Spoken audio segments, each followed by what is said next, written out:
ప్రపంచ దేశాల విద్యార్థులపై అమెరికా పెద్ద పిడుగు లాంటి విషయాన్ని వెల్లడించింది. వీసాలపై కొత్త రూల్స్ అమలు చేసేలా కీలక నిర్ణయం తీసుకుంది. అందుకు సంబంధించిన ప్రణాళికలు కూడా సిద్ధం చేస్తుంది. అమెరికా అధ్యక్షుడు వీసాలపై తీసుకున్న కొత్త రూల్స్ తో ఇండియన్ స్టూడెంట్స్ పై తీవ్ర ప్రభావం పడనున్నట్లు తెలుస్తుంది.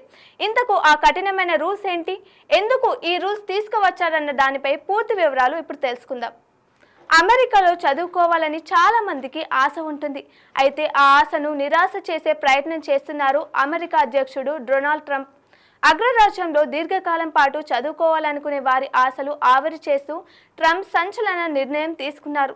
యుఎస్ స్టూడెంట్స్ వీసా కాలపరిమితిని 4 ఏళ్లకు పరిమితం చేయాలని అధికారులకు ఆదేశించారు. దీంతో ఎక్స్చేంజ్ విజిటర్స్, మీడియా రిప్రజెంటేటివ్స్ వీసాలపైనే కాకుండా ఇతర వీసాలపై కూడా తీవ్ర ప్రభావం పడుతుంది. వీటి కాలపరిమితిని తగ్గించాలని భావిస్తున్నారు. అందుకే తగిన ప్రతిపాదనలు కూడా సిద్ధం చేస్తున్నట్లు సమాచారం. ఈ రూల్ ప్రవేశపెడితే ముందుగా F1 వీసాలపై యుఎస్లో ఉన్న విదేశీ విద్యార్థులు, J1 వీసాలపై ఉన్న ఎక్స్చేంజ్ విజిటర్లు డ్యూరేషన్ ఆఫ్ స్టే ఆప్షన్ వర్తించనుంది. వీరు ఎంతకాలమైనా అమెరికాలో ఉంటూ చదువుకునే అవకాశం ఉంటుంది. అంతేకాకుండా ఇంటర్న్ ప్రోగ్రామ్స్లో కూడా పాల్గొనే వెసులుబాటు కల్పించారు ట్రంప్. ఈ రూల్స్ ఎక్స్చేంజ్ విజిటర్లుగా వచ్చే స్టూడెంట్స్, ప్రొఫెసర్స్, స్కాలర్స్, స్పెషలిస్టులు, ట్రైనీలు, ఇంటర్న్షిప్ చేసే వాళ్లకు వర్తింపు చేసేలా ప్రణాళికలు రచిస్తున్నారు. ఇక్కడి వరకు బాగానే ఉంది. అయితే ఫ్లెక్సిబుల్ స్టూడెంట్స్ వీసా సిస్టంలో కీలక మార్పులు చేయనున్నారు అధికారులు. ఈ వీసాకు 4 ఏళ్ల కాలపరిమితిని విధిస్తూ సంచలన నిర్ణయం తీసుకోనున్నారు. ఈ విషయాన్ని డిపార్ట్మెంట్ ఆఫ్ హోమ్ల్యాండ్ సెక్యూరిటీ విభాగం అధికారికంగా ప్రకటించింది. గతంలో ఇంటర్నేషనల్ స్టూడెంట్స్ తో పాటు ఇతర వీసాదారులకు అమెరికాలో పర్మనెంట్ గా నివసించే వెసులుబాటు కల్పించారు నాటి ప్రభుత్వాలు. అయితే తాజాగా డిపార్ట్మెంట్ ఆఫ్ హోమ్ల్యాండ్ సెక్యూరిటీ అధికారులు తీసుకున్న నిర్ణయం ప్రకారం పాత నిబంధన అమలు కాదని చెప్పారు.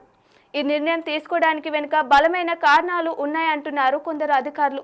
గతంలో చాలా మందికి నివసించేందుకు అవకాశం కల్పించడంతో భద్రతాపరమైన ఇబ్బందులు తలెత్తినట్లు గుర్తించారు. దీంతో అమెరికన్ల ప్రయోజనాలు దెబ్బతిన్నాయని భావించారు దేశ అధ్యక్షుడు ట్రంప్. ఈ క్రమంలోనే రకరకాల వీసాలపై పరిమితిని కుదిస్తూ నిర్ణయం తీసుకున్నారు. ఈ నిర్ణయంతో ఫెడరల్ ప్రభుత్వంపై భారం తగ్గనున్నట్లు తెలుస్తుంది. F1 విద్యార్థులు చదువు పూర్తి చేసుకున్న తర్వాత మరో వీసా కోసం ప్రయత్నించాలనుకుంటే గ్రేస్ పీరియడ్ తప్పనిసరి అంటూ కొత్త రూల్స్ తీసుకువచ్చింది. ఈ గ్రేస్ పీరియడ్ను 60 రోజుల నుంచి 30 రోజులకు కుదించి, అంటే గతంలో 60 రోజులు ఉండే పరిస్థితుల నుంచి 30 రోజులు మాత్రమే ఉండేందుకు వీలు కల్పించిందన్నమాట.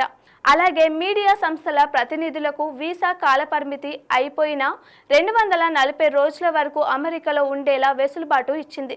ఈ కొత్త ప్రతిపాదనల కోసం ప్రత్యేక వెబ్సైట్ రూపకల్పన చేయనున్నట్లు అధికారులు తెలిపారు. ఫెడరల్ రిజిస్ట్రీలో పబ్లిష్ చేయనున్నట్లు ప్రకటించారు. ఇలా అమెరికా తీసుకున్న కొత్త నిర్ణయంతో గరిష్టంగా 4 ఏళ్లు ఉండేందుకు మాత్రమే వీలుంది. ట్రంప్ తీసుకున్న ఈ నిర్ణయం ప్రపంచ దేశాలపైనే కాకుండా భారత్పై కూడా తీవ్ర ప్రభావం చూపుతుందని అంటున్నారు నిపుణులు.